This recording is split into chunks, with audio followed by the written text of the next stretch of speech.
Welcome into the Illini Inquirer Podcast. Jeremy Werner, Joey Wagner. We continue our position previews with one of the most popular talked about positions with Illinois football because you got to use them more. The tight ends.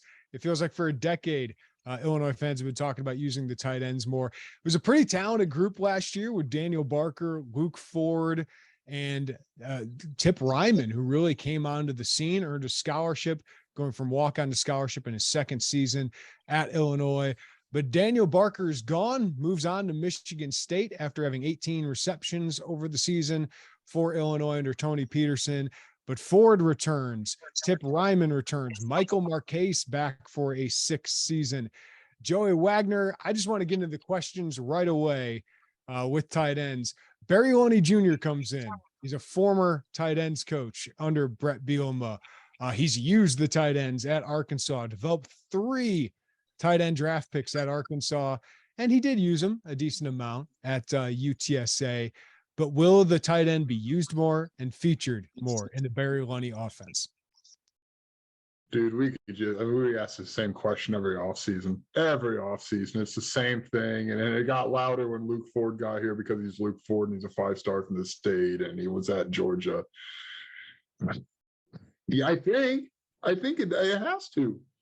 I think it will. I don't know what that looks like, Jeremy. I don't know if that's these insane stats, but last season was disappointing, the amount of which, and ultimately Daniel Barker is not here, likely because of that. He transferred to Michigan State after declaring for the NFL draft. So I think it is. Luke Ford needs to have a big year for Illinois, and Luke Ford needs to have a big year for Luke Ford. And I think he recognizes that. I don't mean to put this all on him, but he's obviously the person we're assuming to be the number 1 tight end on this team. And I think Barry Loney recognizes that. And I think it's as long as Luke does what Luke needs to do, like he's a guy who you look at him and you're like, man, okay. Like that's kind of what NFL tight ends look like. And if he can put it together, then I think the rest of it can go. Like a lot of it, and I know this gets into our second question, a lot of it starts with him. Yeah, here's what I'll say. Brett Bielema has a history of using the tight end a lot.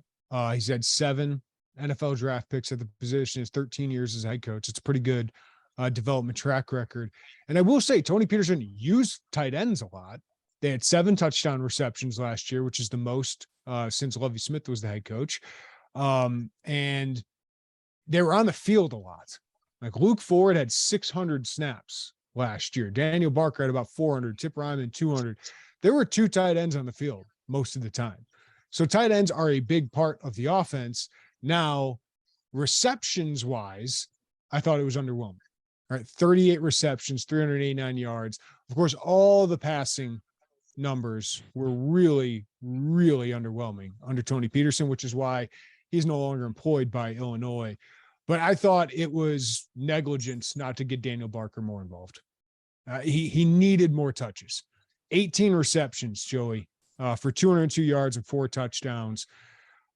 He's targeted 31 times. Donnie Navarro had 33 targets. Casey Washington had 47. Barker needed to be targeted more than those guys. I don't care if you have to put him wide receiver, whatever it is. He was a dynamic wide receiver, receiving tight end. I know he wasn't a good blocker, but he had to be more involved. And I think Loney would have gotten him more involved. If you go back to Barry Loney and Brett Bielema's time at Arkansas, now they had talent, right? Hunter Henry was there. They had really good tight ends there, 3 guys who got drafted. But over 5 seasons, their tight ends averaged 61 receptions, 751 yards, 6 touchdowns. I'm not expecting that out of this group, but I do think they need to be targeted more because I still think when I think of Luke Ford and Tip Reiman, those guys are big physical targets that I think provide some mismatch issues. Now, their hands, not probably as good as Barker's, but I feel like those are 2 good, solid targets that need to be used more especially when you have so many questions at wide receiver. But the one thing I will say, these guys will be very valuable in the run game.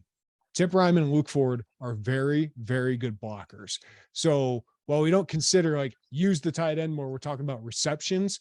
I think they're going to be very, very valuable in the run game, and they were last year, to be honest with you. Yeah, really, in the case of Luke Ford, and just in blocking in the passing game, his game against George Karlaftis was awesome. Like what he did to help out those, like NFL stuff, and that got him a lot of attention in that regard. Ironically, I don't. For some reason, the Northwestern game was in my area over the 4th of July weekend. It's not exactly how I cared to spend 4th of July weekend is rewatching a meaningless November game. But the play, do you remember Joey, this, it was for the hat, man. It was for the hat. It's not meaningless. No, I knew it. I'm glad you said that so someone doesn't have to tell me that later. Fine. Yes. In terms of You're such a postseason, though. hater, Joey. You're the known hater of this group. Yeah, I get that a lot. Anyway, they used Tony Peterson used Daniel Barker on like a tight end reverse handoff. Dude, that was awesome. Like that Where was that all year? One of my favorite plays of the season. I remember screaming, "What was this?" Yes. Now that play was successful a couple of times during the year. Remember one I called back? Yeah.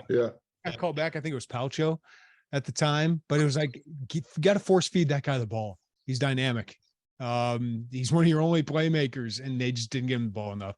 Same thing with Isaiah Williams. I will say, I thought they targeted Luke Ford a decent amount. Luke needed to haul in some more of those catches. And he wasn't able to do that. That leads us into our next question, Joey. Luke Ford has been at Illinois now. God, this is 4th year. I know. Did he sit out the bowl year? Or was it 18? 2019, he sat out. So he was here 2020, didn't make a huge impact. 2021, played a lot, made an impact, especially as a blocker. Yeah, this will be his 4th year. Is this the year for Luke Ford? It kind of has to be, right? Like, Luke Ford wants to play in the NFL. If Luke Ford wants to do that, he's got to be more involved in the passing game. There shouldn't be a lot of questions about him in the blocking game at this point. But he needs to show more in the passing game. I don't think that's a hot take. I don't think he doesn't know that. I think that's important for him, and you got to do it. So he needs it to be, Jeremy, and there's no Daniel Barker there now, right? Like Luke Ford, to me, Tip Reiman's probably not far behind, but Luke Ford, to me, is the number 1 tight end on this roster. And number 1 tight ends on rosters have to produce and have that year. And I think this is about as good of opportunity as he's had for that. Last year, you could argue going into the season, we thought that, but this is the best opportunity he's had, and he's got to deliver on it. I think you can read a lot into when the coaches talk about him. And what is it usually? Very talented, needs to lock in. This you need to produce, like all of that. I think there's got to be urgency if you're Luke Ford, right? Like he considered going in the NFL draft, and there was some feedback that he could be drafted late or be an undrafted free agent just based on his blocking alone. Like scouts were very impressed with him against Karlaftis, but there's also some drops there that he needs to clean up. And just, we know that talent is there. Can he get the most out of it? Right. And, Luke's a fun dude. I've covered him since he was a prospect. I love talking to him, and you root for him, but you got to put it all on the field now. And he's said it. Luke's, to his credit, been like, I got to stop talking and put it all on the field. You got to be reliable. You got to be productive. When you get your opportunities, you have to make the most out of them. That's as simple as it is. And that's kind of exciting in a way. And there's also this history with Barry Lundy. Barry Lundy successfully recruited him along with Brett Bielema to get a commitment from him at Arkansas. And he decommitted, which probably didn't make those guys very happy, and signed with Georgia. And ultimately, it's kind of interesting how it comes full circle. And he's playing for Bielema and Lundy now. So I think Lundy's going to try and get the most out of him. But I think at this point, it's a lot on Luke, right? And which is exciting because we know there's a high ceiling there. I think there's a NFL draft pick, all Big Ten ceiling, but it's just hard to bake that in, Joey, without seeing it. So, yeah, I do think there are some play calling things that can really help him. But he's also got to take advantage of those opportunities. I didn't feel like last year at times he did that as a receiver, at least. But there's a world of ceiling there, right? I mean, there's an NFL all Big Ten ceiling there. It's at some point it's like we're almost sick of talking about it, and we got to see it. So it's going to be a fascinating year for Luke Ford. You know what? He's probably sick of talking about it to this point, right? I mean, I've thought about that a lot, and I've kind of tried to ask him, but I understand that kind of the delicacy of the question, but he's talked about it feels like a lot, right? It feels like a lot. The second he committed here, it was all, hey, this is the tight end savior because he was a 5-star from the state, and Georgia wanted to keep him, and all of this was there. And then it's like every conversation comes back to, well, where's Luke Ford? Like, that's got to be, I get it, man. You sign up to play college football and microscopes exist, but there has to be a level of exhaust there, doesn't it? Like, man, I know, like, I know. And I do wonder about that quite a bit. And I'd be curious at some point to talk with him more about that. But man, that's a lot, dude. It's just a lot. Yeah. Yeah. I think Luke's proven himself as an impact Big Ten player. Now it's time to go. Now we'll see if he can prove himself and that's why he's coming back, right? It's be an NFL draft prospect, and no doubt NFL draft prospect. I think he's very capable of doing that. All right. Number 3, what are expectations for Tip Reiman? Not high enough. Like, they're not. You don't have to like put your ear to the ground to hear how much they like gush over this kid.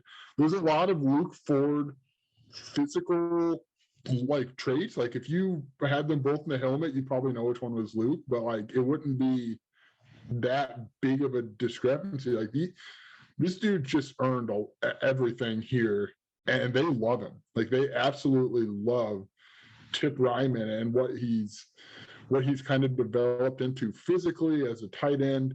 Like, there's some pretty serious buzz about him, and he's a no question number 2 tight end on this roster right now, and he needs to show more in the passing game, right? I mean, that's clear.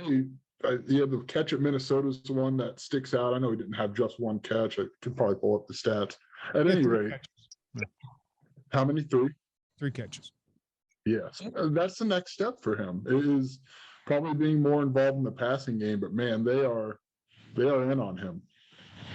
Yeah, you know this. I've talked to you about this.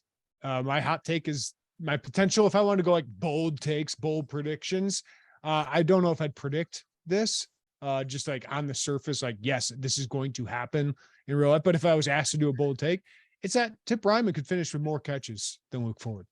I think the way the staff talks about him, the way he showed himself on the field last year in a pretty sizable role, 209 snaps, PFF gave him the highest tight end grade among the line. I know it was a smaller sample size than Ford and Barker, but that's a sizable sample size where he was a heck of a blocker. And when he did get chances in the passing game, he made them. He had 3 catches, I believe, 46 yards and a touchdown. I think Luke Ford's going to be the better prospect here, all of that. But I think Tip Reiman, the way the staff talks about him is just his work ethic is insane. He's like Ivan Drago with his work ethic. He looks like him too. And it's just, he seems so reliable to them. And they seem really high on what he can become. Kudos to Rod Smith, who recruited him hard as a walk-on. Tip was a 6'5", 6'4", 200-pound, didn't know where to play him, tight end, edge rusher, where do we go? But he saw something special in the kid, knew the family, and Tip, to his credit, has added 50 pounds of muscle during the last 2 years, and he looks really good, and he's earned himself a great opportunity. And it's a big reason, Joey, they didn't go after a tight end in the transfer portal. I thought they were. After Barker left, I thought they would go find a tight end, but they are very, very high on Tip. So he's a starter, right? I think Luke and Tip are both considered starters. And I think if there's one guy I would tell Illini fans, hey, remember his name because he's going to play a bigger role than you probably think watching last year, it'd be Tip Reiman. All right, number 4, is the depth here good? Probably good enough. And I think next year I would say it was good. I know we'll lose Luke Ford, but Owen Anderson's an interesting guy, Jeremy. Like, I like the top 2. I like Luke Ford. I like Tip Reiman. I really liked Michael Marquez in that fullback role last year. I thought that was like really, really effective. So those are the three. Griffin Moore is another scholarship tight end. You start looking at the freshmen, Owen Anderson, Navion Cargill, Henry Boyer. You're not, all three of those guys aren't going to be ready. All three of those guys aren't going to be in the rotation. Owen Anderson is a guy who I think will be ready and could be in the rotation, which makes me feel a little bit better about the depth of the position. You probably want a little more like top end, like you'd maybe like three guys who you could really think could line up at tight end, but I think it's good enough. I don't know that it's great, but barring injury, I think you could make it through. Yeah, I think Luke, Tip, and Michael Marquez are probably your top three, right? Marquez kind of more the H-back role. Now, if Ford or Reiman got hurt, is it Owen Anderson? Like, is he the inline tight end, or they put Marquez there? Or do they go change the kind of, if they're 12 personnel, do they go less to their 12 personnel? I'm not quite sure. But Owen Anderson, I think eventually can be a good blocker. I don't think he will be right away, just getting up to the physicality. Seemed like he had an injury during the spring that kind of held him back. But he's probably the most dynamic receiver available of this group. Like, you watch his high school film, and he's a natural receiver, great pass catcher. So I think he can kind of go into, Daniel Barker played as a freshman, didn't play a big role, but I think he had like 10 or 11 catches. I could see something like that with Owen Anderson splitting out wide, giving him something different as a bigger body. I think Henry Boyer right now is probably more of the jumbo blocker. I think he's going to need more time to develop, but I know Brett Bielema is personally pretty high on him. And then Navion Cargill is really interesting. He's kind of more of the Lou Dorsey mold in that he's this big, long, more wide receiver type. And I'm interested, Joey, to see if he's working with wide receivers or tight ends to start his career.